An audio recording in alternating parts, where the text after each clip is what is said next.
Karibu kwa taarifa zetu. Naitwa Mashirima Kapombe na mtangazaji wetu wa ishara ni William Sila. Tume ya utekelezaji katiba CIC sasa inamtaka waziri wa usalama Joseph Nkaiseri achukuliwe hatua kali. Kauli ya CIC inatolewa baada ya mmoja wa wanahabari walioandika taarifa kuhusu madai ya utumizi mbaya wa shilingi bilioni kunradhi. Na mtarejelea tena taarifa hiyo ambayo inahusiana na uhuru wa wanahabari iliyoandaliwa na Hussein Mohamed. And if you understand English, anybody except two people, the president and his deputy, anybody will be writing statement if you make allegation, beginning today.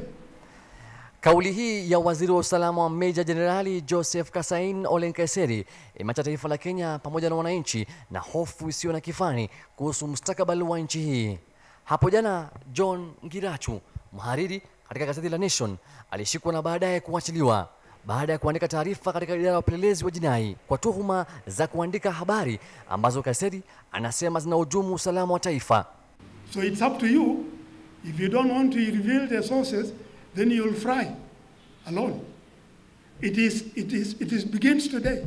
Phrases such as frying an innocent journalist could at best find home back in the 1980s when Nkaiseri led an infamous military security operation against potentially innocent villagers in West Pokot. For him to purport and to throw out what seemed to be threats to members of the media and to other the public generally is itself a violation of the constitution.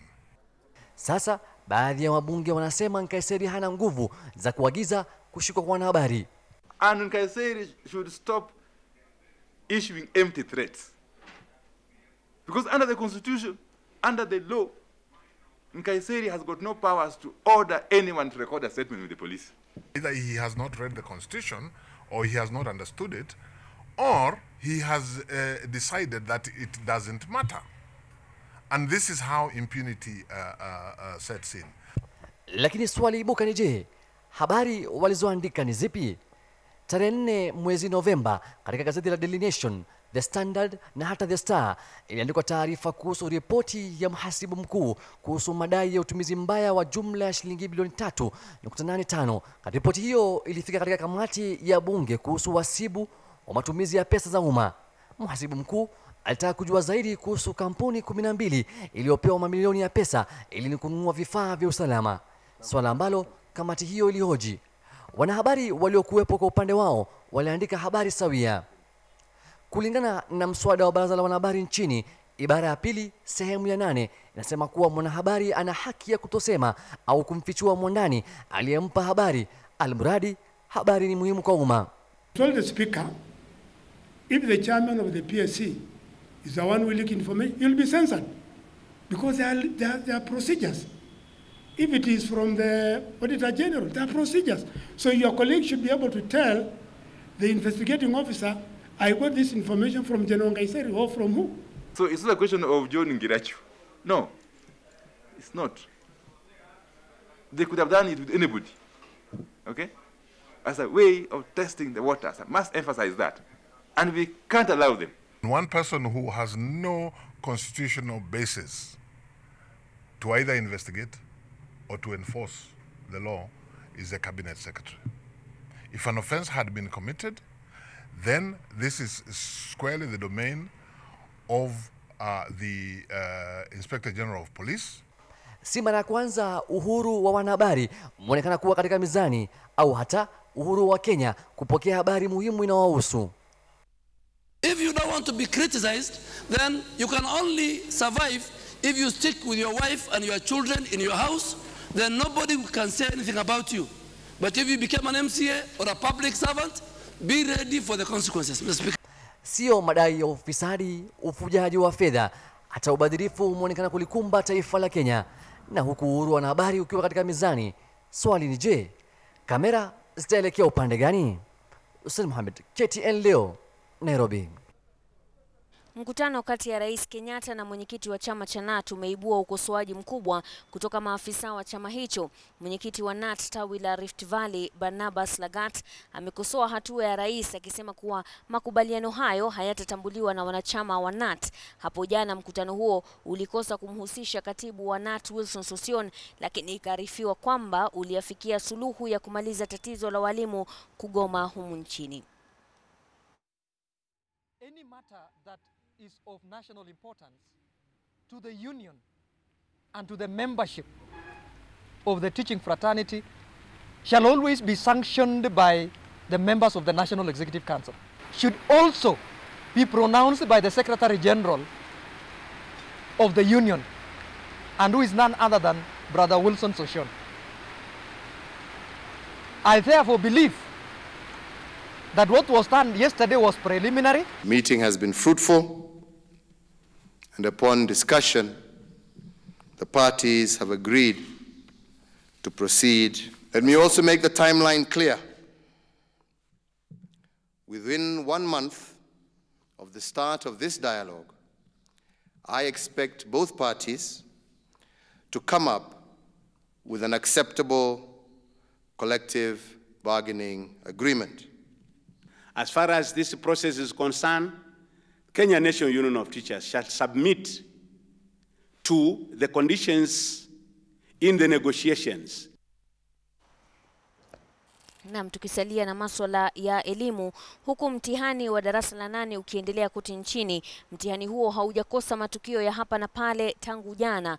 Mwanamume wa umri wa miaka 33 ni miongoni mwa watahiniwa hao, huku baadhi ya watahiniwa wakikosa kufika shuleni kwa mtihani huo katika sehemu mbalimbali humu nchini. Agnes Penda anaarifu. Watahiniwa katika shule ya msingi ya Kasina katika eneo la Mwingi wanapopanga laini ili kukaguliwa ili kukalia mtihani. Mmoja anatambulika kwa mrefu zaidi ya wote. Musyoka Mwende si mtoto, ana umri wa miaka 33 na ni mhubiri katika eneo hili. Alirudi darasani baada ya kuacha masomo ya msingi miaka kadhaa iliyopita. Musyoka anaendelea kurudi shuleni aliposhindwa kusoma barua aliyofaa kutia saini. Ilikuwa barua ya mmoja wa waumini katika kanisa lake. Nikaletewa hiyo basari. Baada ya kuletewa ambassador nikaambiwa na mtoto wa mshirika ni saini. Nikawa sijui nitasaini wapi. Nikamwambia nionyeshe mahali nitasaini. Baada ya kumuonyesha, baada ya kunionyesha mimi nitasaini. Lakini nikadecide in my mind, nikasema nitaanza kufikiria hii jambo. Kama washirika watajua weakness yangu, labda washirika wataondoka na mimi nitabaki nikihubiri kanisa tu. Ana mke na watoto 3 na anasema kusoma katika umri wake kumekumbwa na changamoto sihaba, akizingatiwa kuwa ni lazima aitafutie familia yake kando na kuwa masomoni. Lengo lake ni kwenda shule ya upili ya kutwa ili atimize majukumu yake ya kifamilia na ya kanisa. Nataka kwenda kusoma mpaka form 4, nimalize form 4, niende nisomee, niwe mwalimu na nifungue shule yangu. Huku watahiniwa wakiendelea na mtihani madarasani, watahiniwa katika shule moja eneo la Bomachoge Kisii walikuwa katika kituo cha polisi kushtaki shule hiyo baada ya kukosa kusajiliwa kufanya mtihani. Siku ya jana Jumatatu watoto walikuwa wafanye rehearsal, wakakuja kufika mahali hapa wakaambiwa waende shule fulani ambayo inaitwa Nyagesa kule Misesi. Walipofika Nyagesa wakaambiwa hawawezi wakafanyia mitihani pale. Sasa tuliamka asubuhi tukaenda kwa shule tukapata huyo mwalimu wetu hayuko. Wametoroka sasa, wameenda na vitu vyote. Tukazinda chenye tunafanya, tukaitana shimu wazazi wakakuja. Wanafunzi 32 wa shule ya msingi ya St. Francis Seburi waliandamana na wazazi wao kupinga hatua ya shule hiyo kutowasajili licha ya kulipa ada zote zilizohitajika. We do not know him. We are ready. And I am ready to make sure that that teacher is arrested by today. His file is prepared. And I can assure you, if we arrest him by now, before 3 p.m., he will have appeared in court to take a plea. Kwingineo katika kaunti ya Isiolo, kituo cha mitihani cha Wabera kimemkosa mtahiniwa mmoja aliyesajiliwa kufanya mtihani huo. Kulingana na walimu, mwanafunzi huyo amekosa kufika shuleni kwa muhula mzima tangu mgomo wa walimu, huku ikidaiwa kuwa huenda ni kufuatia hali mbaya ya usalama katika mpaka wa Meru na Isiolo. He has not turned up for the whole of this term. So he comes from Marti Division, Marti Sub-County, and he did not turn up. Wanafunzi wengine 11 wamehamishwa kutoka shule hiyo hadi mjini Isiolo ili kushiriki mtihani hiyo. Wanafunzi 40 wa kibinafsi pia wanafanya mtihani katika kituo hicho. Agnes Penda, KTN leo.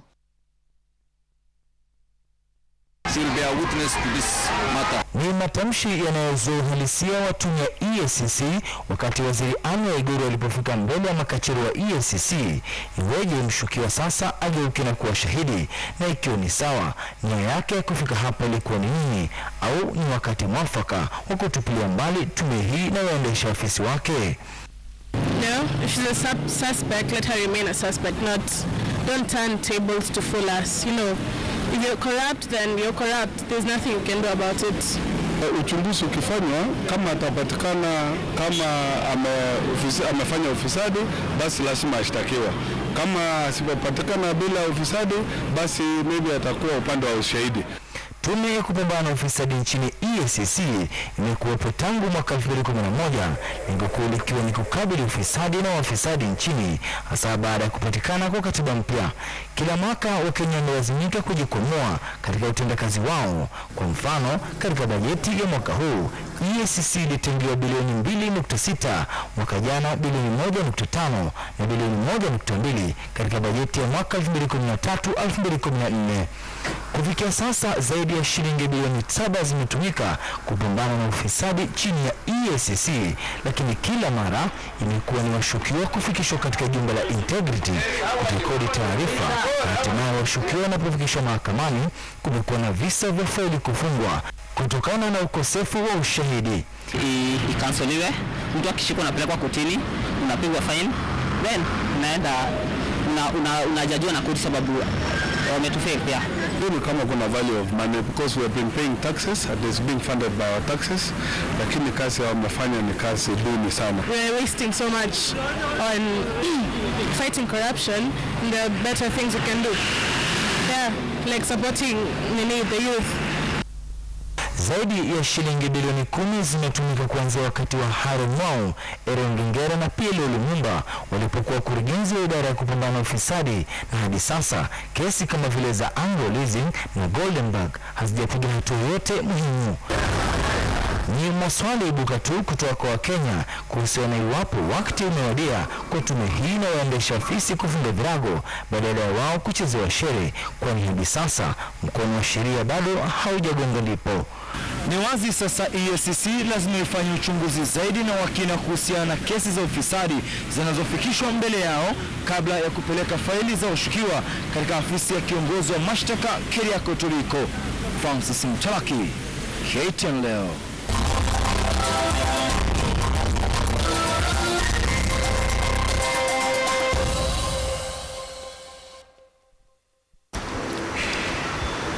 Karibu tuingie uwanjani. Kikosi cha timu ya taifa Harambee Stars kinafanya matayarisho ya mwisho kabla ya kupambana na Cape Verde katika mechi ya kutafuta nafasi ya kufuzu kwa michuano ya kombe la dunia. Ingawa baadhi ya wachezaji hawajawasili, mkufunzi Bobby Williamson ana matumaini kuwa kikosi alichonacho kina uwezo wa kufuzu. Kikosi cha wachezaji 34 cha timu ya taifa kinajipiga msasa kabla ya kumenyana na Cape Verde katika mechi ya kufuzu kwa kombe la dunia siku ya Ijumaa. Kikosi hicho kimejumuisha wachezaji wanaochezea humu nchini na wale wa ng'ambo. Licha ya changamoto zinazowakumba, mkufunzi Bobby Williamson ana matumaini kuwa vijana wake wana uwezo wa kufuzu kwa michuano ya makundi. We got against that, and I suppose we have to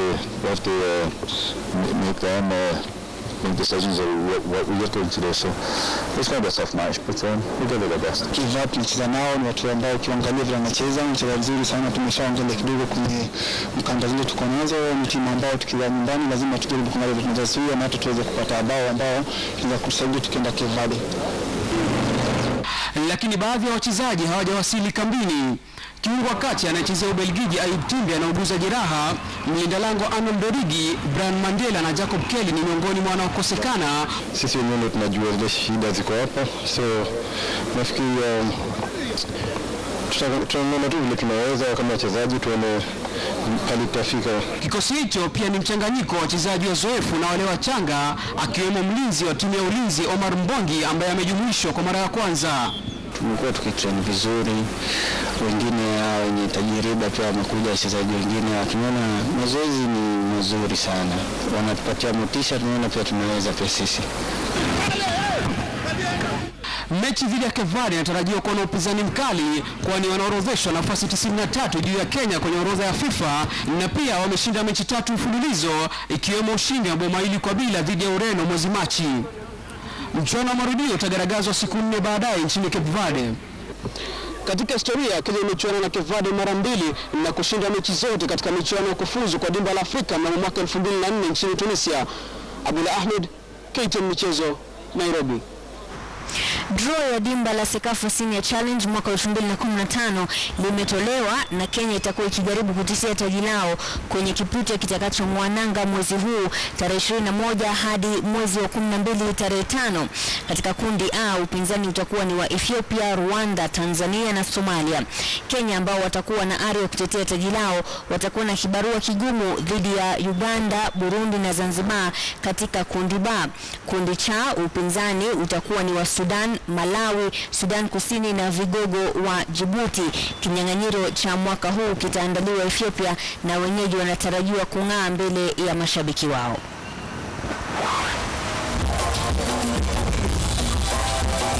Mtazamaji, natamatisha awamu ya kwanza ya taarifa za KTN leo, lakini kwenye awamu yetu ya pili tutakuwa tunazungumzia masuala ya sheria kwenye elewa sheria, ambapo tutakuwa tunajadili ni kwa nini haswa ni vigumu kuadhibu swala la ufisadi ama wanaopatikana wamehusika na ufisadi. Endelea kuwa nasi.